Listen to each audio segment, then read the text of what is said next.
there's nothing worth more that could ever come close. Nothing can compare.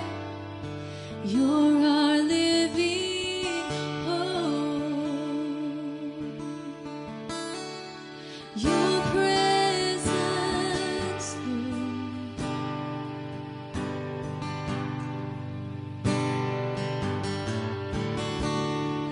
And I've tasted and seen of the sweetest of love, when my heart becomes free and my shame is undone.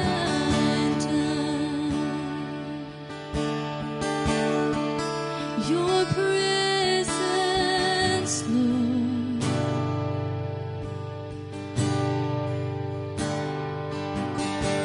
And Holy Spirit, you are welcome here. Come flood this place and fill the atmosphere. Your glory, God, is what our hearts long for, to be overcome by your presence, Lord.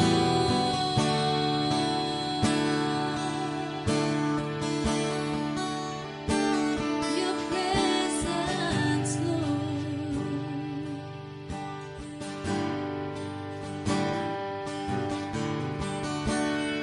'Cause there's nothing worth more that could ever come close. Nothing can compare. You're our living hope. Your presence, Lord.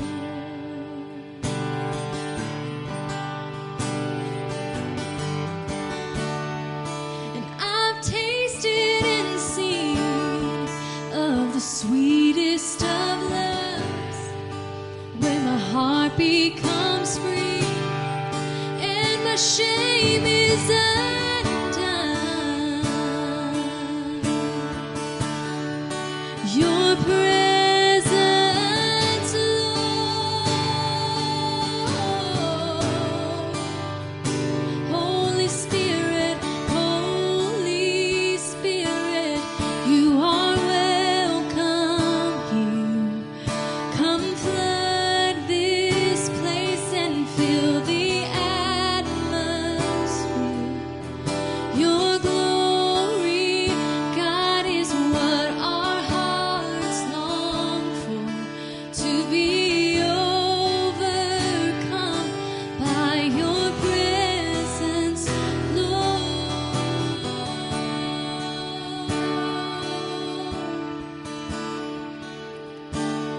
Your presence, Lord.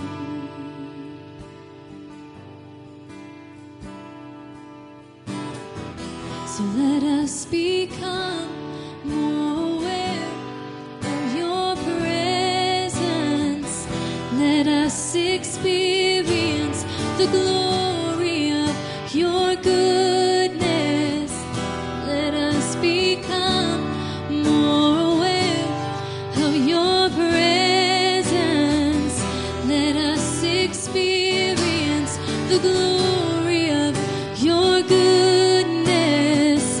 Let us become more aware of your presence. Let us experience the glory of your goodness. Let us become more aware of your presence. Let us experience the glory of your goodness.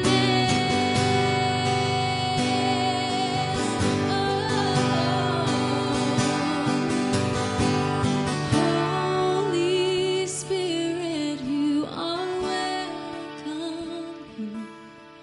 Come flood this place and fill the atmosphere. Your glory, God, is what our hearts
It's all about you.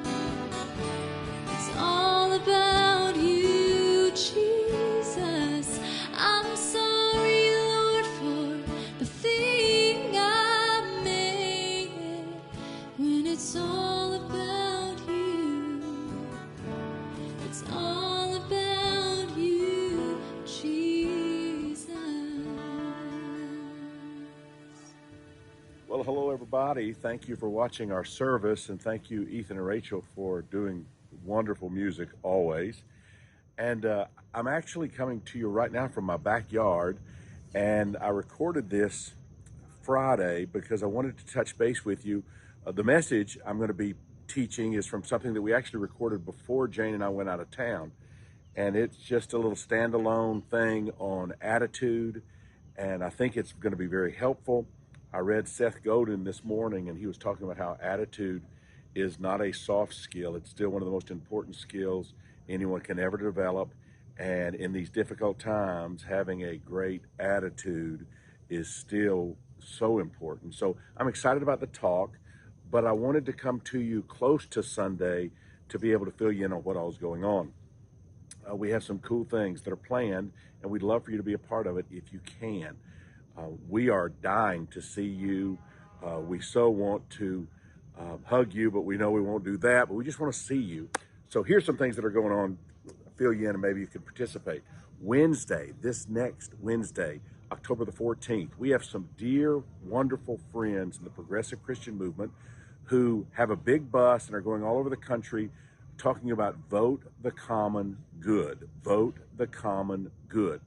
The whole premise is, as Christians, it is not about just what is best for my tax bracket when I vote. I ought to be thinking about the marginalized. I ought to be thinking about the poor. I ought to be thinking about the minority. I ought to be thinking about all of those people, and I ought to be trying to figure out who is best for them. It's going to be from 5:30 to 7 o'clock.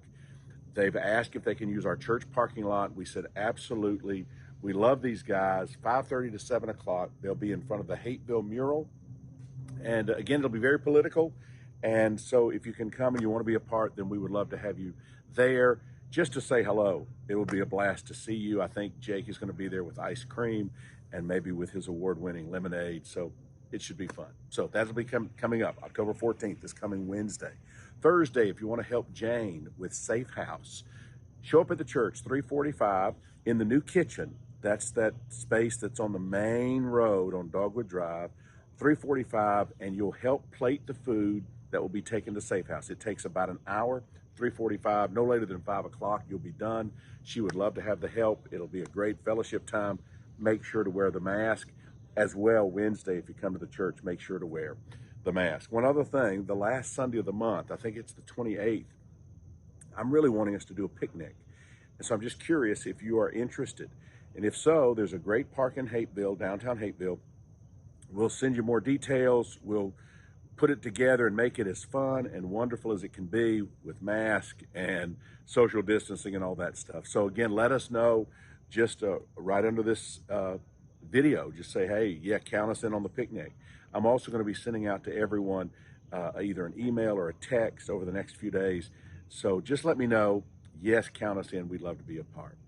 Now, before Ethan and Rachel do another song and before the message on attitude that we all need to hear, let me just remind you, your contributions are what keep us going. And without it, then I guess I could do this from my backyard, but we wouldn't have the building that we are preparing. Even now, we are preparing for the day that we will roll back in, and it's going to be so wonderful.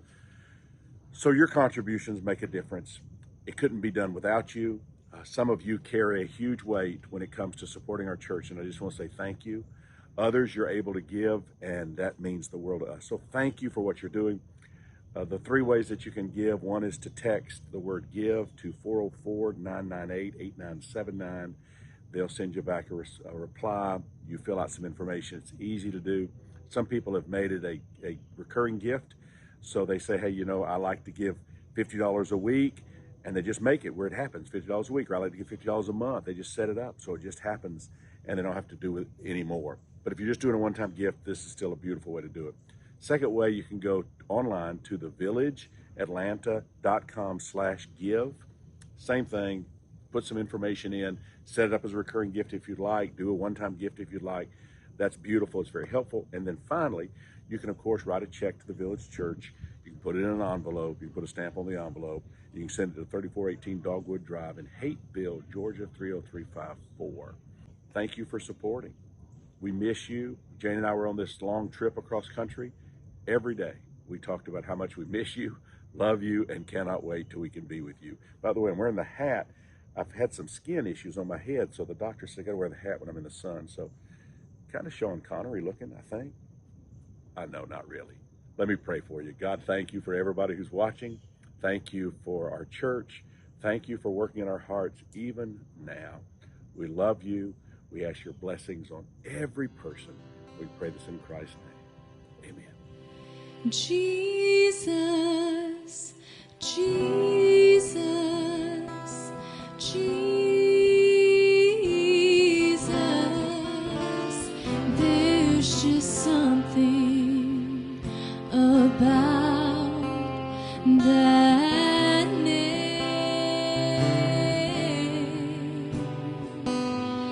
Master, Savior, Jesus, like the fragrance after the rain.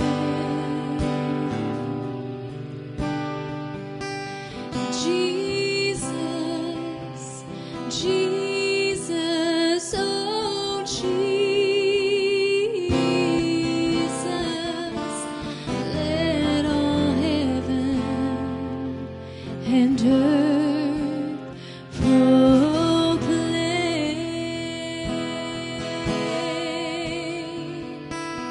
Kings and kingdoms will all pass away, but there's something about that name.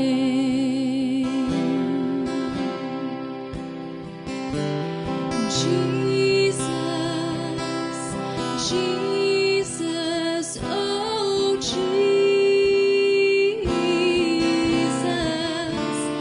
let all heaven and earth proclaim.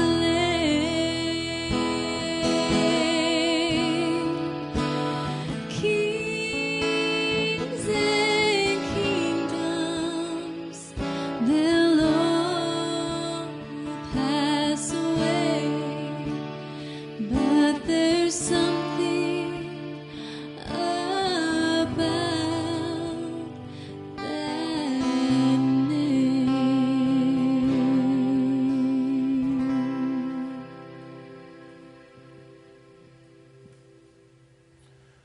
Well, hello, everybody. Thanks for tuning in. This is the Village Church. We actually have a physical location right here in South Atlanta in Hapeville, Georgia. We also are part of Everybody Church, and Everybody Church has people watching all over the United States. And actually, some people even watch from around the world. And so we are honored that you would tune in. Everybody Church also comes on Sunday nights, and then you can watch it anytime you want. But you can watch it on the Village page on Facebook or the Village page on YouTube, or there's an Everybody Church page on Facebook and an Everybody Church page on YouTube. So anyway, we're glad, however you found us, we are super glad that you have.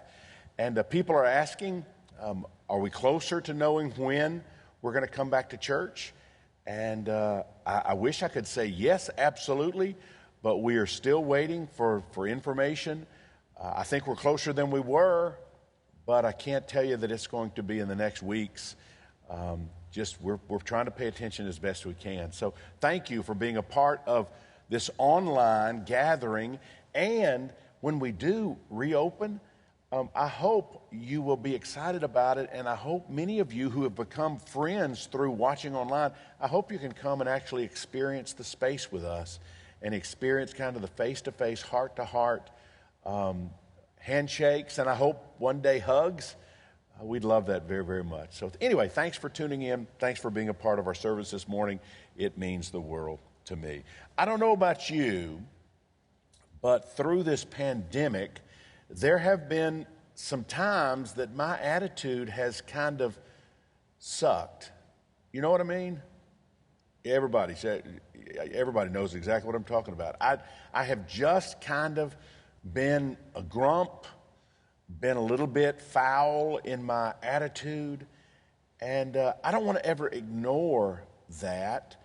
And so I thought it might be helpful to talk about attitude, because if you're like me, and I think most of you are, sometimes our attitude kind of sinks, and sometimes it hurts us, and I thought it might be wise to spend some time talking about attitude. It has been said, and it's true, your attitude can make you or break you. It can heal or hurt you. It can help you make friends, or it can help you make enemies. It can make you happy, or it can make you miserable.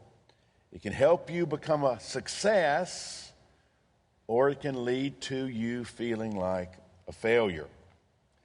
My good friend and partner, Neil, used to go to a Sunday school class taught by Zig Ziglar. That just blows my mind.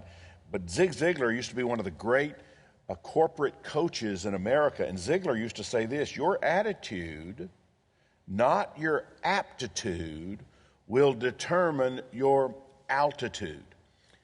Now, maybe that sounds corny to you, but it's not corny. It's quite true.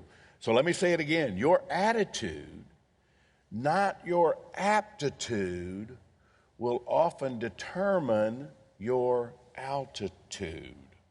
So I just wanted to spend a few minutes with you today kind of helping review a little bit on the subject of your attitude and my attitude, because I think we need to look at this from time to time to make sure we're doing our best. Let me give you 3 facts today about attitude. First fact is this: your attitude reveals a lot about you.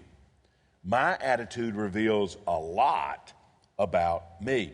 I remember doing a youth sermon years ago. So I haven't led the youth in our church in 20 years maybe.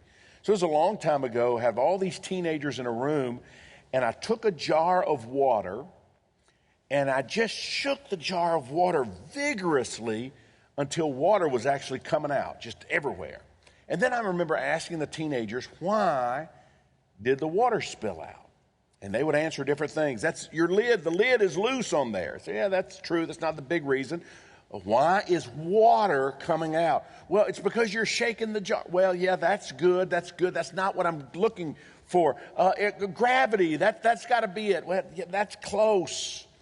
But the reason water came out of the jar is because the jar was filled with water. What was in the jar is what was coming outside of the jar.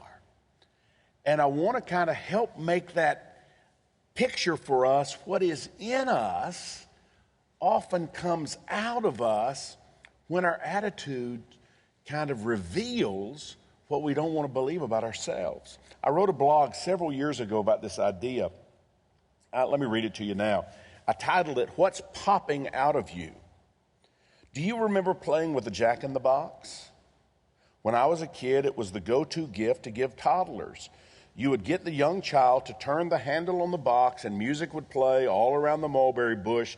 And then when they least expected it, the box would burst open and a clown or a jester would pop out. Then the child would either squeal with delight or cry hysterically. You've probably seen that. This morning I was thinking about how our life is a little bit like the Jack-in-the-Box. You and I are pretty good at keeping our inner lives hidden. We know how to put on a great face in almost every situation, but there are times that affect us much like the turning of the crank on the Jack-in-the-Box. And often to our great surprise, when we least expect it, out jumps an attitude that seems foreign to us, at least outwardly. Where did that come from? That's not me. I'm not that way. That was an apparition. Long, long ago, maybe a couple of millennia ago, a wise teacher, this is Jesus, by the way, he said it like this: the mouth speaks what the heart is full of.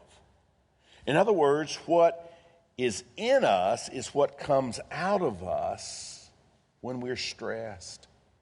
I find this truth to be sobering. The sharp word I said to my wife, that was in me. The angry word that I spoke to my grandson, yep, that came from way down inside of me. That time I cursed under my breath when the older driver didn't accelerate through the yellow light, but slowed down and stopped, forcing me to slam on my brakes, that came from deep inside of me. That's why it's unhealthy to ignore our interior life. I continued, we like painting the outside of the house for everybody to see. It's far better to work on the foundation and the structure of the house, which is not easily seen but is much more important. When something really ugly comes out of you, don't ignore it. Don't try to explain it away. The nastiness comes out because it is in you. Own it and then set out to change it. As you grow and mature in life, your response to stress needs to reflect the deeper, more thoughtful person you're becoming. Get rid of the ugly anger lying deep inside of you. Watch what you say. Remember, it really does reveal the health of your heart. Do the tough interior work. You and those closest to you will be so glad you did. So, what is in us is revealed. And so when you think about attitude, don't just write it off and say that was just a moment in time, not a big deal. No, when we blow up and we act a fool, it's because something is broken in us. Something is not working. Something is a little disconnected. Something needs our attention. So don't ignore it. That's fact number one. Your attitude reveals you. My attitude reveals me. Here's the second thing. My attitude determines to a large degree the success and failure of every relationship in my life.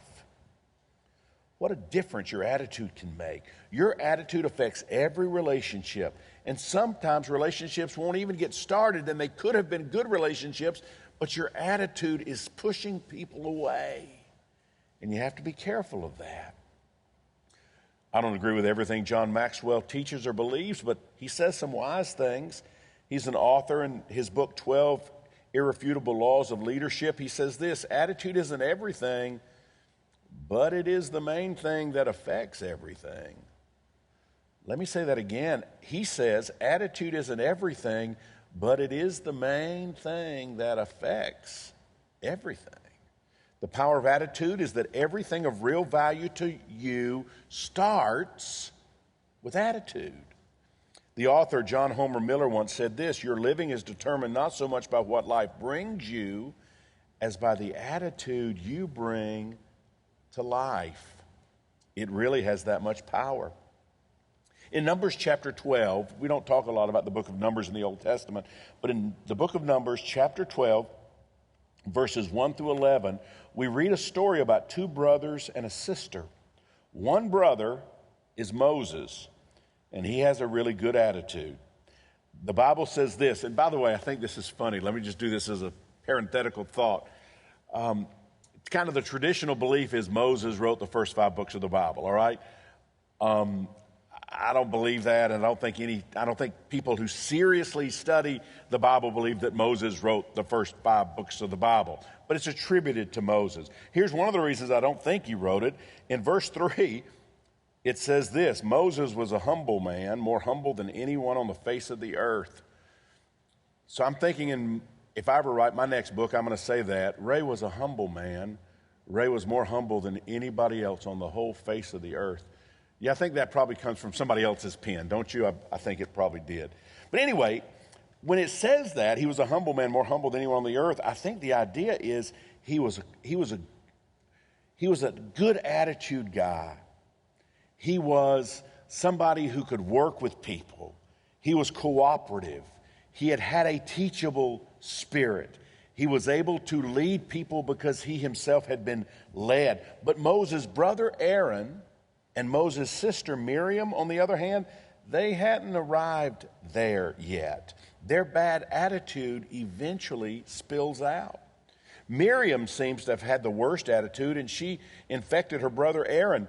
In verse 1 of Numbers chapter 12, we read this: Miriam and Aaron began to talk against Moses because of his Cushite wife, someone who came from a different region, someone who had a different skin complexion, and they said bad things about their brother because of this Cushite wife. Do you get the picture?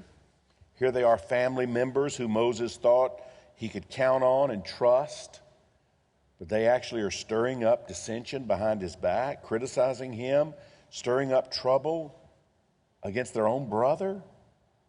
You can never trust people with bad attitudes because they'll do things you never thought they'd do. And it's not anything about the Cushite wife. That's not it. It's in them to just kind of let the ugly out, and they just look for reasons they can latch on to just do it. It wasn't anything except something really ugly in them. It was the shaking of the jar. What was in them was going to come out, and it certainly came out in that bad attitude. Oftentimes the things we criticize in other people and we get stirred all up about, they're not really the problem. The problem is there's something sour in us.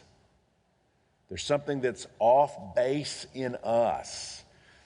And so when that vessel gets shaken, it comes out, even though what we say maybe doesn't have anything to do with what the real issue is. Here's the third fact about attitude. This is the one I want you to really zone in on. Your attitude is always your choice. And my attitude, I have to believe this, is always my choice. If I don't say it like that, then I give myself excuses and I can say, yeah, not my fault. They were mean to me at work today, or somebody cut me off on the highway, or somebody did this or somebody did that, or I didn't get the promotion I thought I was going to get, so it's not my fault. No, your attitude is you, and my attitude is me. You can't choose what's going to happen to you today, but you can choose your own attitude. We each have the power to decide how we are going to respond to things that happen to us. I guess preachers for the last 70 years have all used Viktor Frankl as kind of the go-to when they're talking about this. He stood under the glaring lights of the Gestapo court in a Nazi concentration camp. Soldiers had taken away from Viktor every earthly possession. They had taken his clothes. They had taken his watch. They had even taken his wedding ring. And as Dr. Viktor Frankl stood there naked, his body shaved before those cruel men who tried to take every ounce of dignity from him. At that moment, Frankl said he realized he was destitute, except for one thing. He still had something that no one could take from him, not even the Nazis. He still had the power to choose his own attitude. And he chose to not give that attitude to his enemies. He chose joy. He chose hope. He chose being positive. And he was not going to let them take that from him. Maybe right now you're listening to me and you're feeling broken. Maybe your life has taken too many turns for the worst and it's really beaten you up. A lot of things maybe have gone wrong for you and it seems like everything has fallen down right on top of you and you're weary, overwhelmed, and your hopes and dreams are fading fast over the distant horizon. I know a little bit about what that feels like, and it's tough. I'm not going to say it's not tough. But in such times, we can remember that there is something that our situation cannot take away from us. There's something that not even Nazis, not even disease, not even cerebral palsy or paralysis or even facing someone leaving us that meant the world to us. Nothing like that can take it away, and that's the power that we have to choose our own attitude. No matter what has happened to you, and I know many of you have had tough times, you've had relationship nightmares, you've had health issues, you've had financial burdens, and certainly during this pandemic, those things are magnified. I get it. But you still have a choice. And I have a choice. And we don't have to give that away. We can hang on to that choice. That's why when even life is crappy, I can still choose that I'm going to hold my head up, I'm going to be hopeful, and I'm going to be kind. And I'm not going to let my mouth come out with all the stuff that maybe, if I was not controlling my attitude, would come out, because I want to control my attitude. Your attitude reveals the real you. It determines the success of your relationships, and your attitude is your choice. I know I was raised a little bit weird, even though we were a sports-oriented family, and we very much. My dad, who was a computer guy, he also liked American poetry. He loved, so when we would go on trips, he would teach me poems. And I remember him teaching me a poem by Robert Louis Stevenson. And I remember him telling me that Robert Louis Stevenson had been a very sickly little boy. And this poem was about him being a sick child. It's called The Land of Counterpane. And for those who maybe don't recognize the term counterpane, that's a word for a bedspread. And it's a story, Robert Louis Stevenson, a poem he wrote about being this sickly little boy who played with his little soldiers and little toys while he was sick in the bed and couldn't get out, couldn't visit with anybody, couldn't do any of the fun things. He was able to make the best of his situation just playing on top of the bedspread. So I just wanted to read this to you. I know the first stanza by heart, but I have long forgotten the whole poem. This is Robert Louis Stevenson. When I was sick and lay abed, I had 2 pillows at my head, and all my toys beside me lay to keep me happy all the day. And sometimes for an hour or so, I watched my leaden soldiers go with different uniforms and drills among the bedclothes and through the hills. And sometimes sent my ships in fleets all up and down among the sheets, or brought my trees and houses out and planted cities all about. I was the giant, great and still, that sits upon the pillow hill and sees before him dale and plain, the pleasant land of Counterpane. And I remember my dad just driving the point home to me. That was a little boy that was sick, but he had decided he was going to see it through different eyes, and he was going to protect and keep a good attitude. And I think that's a beautiful thing. Well, let me tell you a couple of things that help me. When I do this well, these are some things that I try to remember. One thing, I try to speak positive words. And this is something that is a learned behavior, and it is something that I can easily drift from, and it's something that I have to kind of drift back into, or not drift back into, decide I'm going to get back into, and that's speaking positive words. Speaking positively is something you can learn by practice. It doesn't come naturally to many, especially if you grew up in a real negative home. And many of my friends have told me, Ray, you can't imagine what home life was like for me. I think it's easier sometimes to talk negatively, to be critical.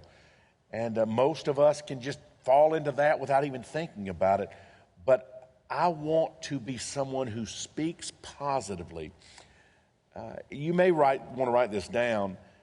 This is helpful to me. I believe we create the atmosphere around us by the words that we speak. I believe when I speak beautiful, loving, hopeful words, I believe I find myself walking in a beautiful, hopeful, positive atmosphere. And when I speak critical, negative, damning words, I find myself walking in a critical, negative, damning atmosphere. Does that make sense? I really think there's power in our words. Therefore, the task of the beautiful life is to try to eliminate that negative talk, especially when it's about other people. Listen, some of us are putting stuff in our brains and then we are spewing it out, and it is just negative, negative, negative stuff. And for me, I don't want that to be my life.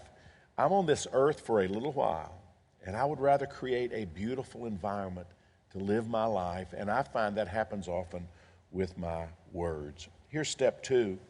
No matter what happens, look for the good. Try to find something good in a situation. Now, I know that we all are different by personality. And I know that I have a more optimistic personality by nature. In other words, I didn't have to work on this optimistic personality. Jane talks about me being the little boy who always tries to find the best in everything. And there's a story that illustrates that. A little boy was just so optimistic, and his family was worried about him because they said, he's not even close to reality. And so they said, we're going to teach him something that's going to help him. And so they gave him for his birthday a room filled with horse manure. Crazy, I know, but the room's full of horse manure. And so they say to him, son, your present is in the room. And he walked in the room, and suddenly he is in horse manure. And he just is smiling and just going like crazy. And they said, what are you doing? You seem happy. And he says, I just know if there's this much horse manure, there's got to be a pony in here somewhere. My wife says, you're the boy with the pony, Ray. That's you. You're going to always be that kid with a pony, looking for the pony. And maybe that is me. But you know what? I want to be that rather than be the person who's always... Do you remember Gulliver's Travels? When I was a kid, there was a cartoon, Gulliver's Travels. And there was this one guy that was always a part of the group that was always saying, we're doomed, we're doomed, we're doomed, we're never going to get out of this, we're doomed, we're doomed. I would rather be the guy that's always trying to find something good in the midst of every situation. I think that if you really look, you can find it. Somewhere you can find it. Do you remember when Moses sent 12 spies to spy out the promised land, and they came back, and 10 of the spies said, here's the report. There's no way we can go into the promised land because there are giants there. There are military forces there. They will kill us. Sure, the land is pretty, but we're not going to be able to win. We're going to get our clock cleaned. We cannot go there. And only 2 spies came back and said, it's the most beautiful land you have ever seen. It is indeed a land filled with milk and honey. Yeah, there's some military issues we're going to have to address, but guys, this is everything God said it was going to be. What were they doing? They were putting their emphasis on that. They were finding the good.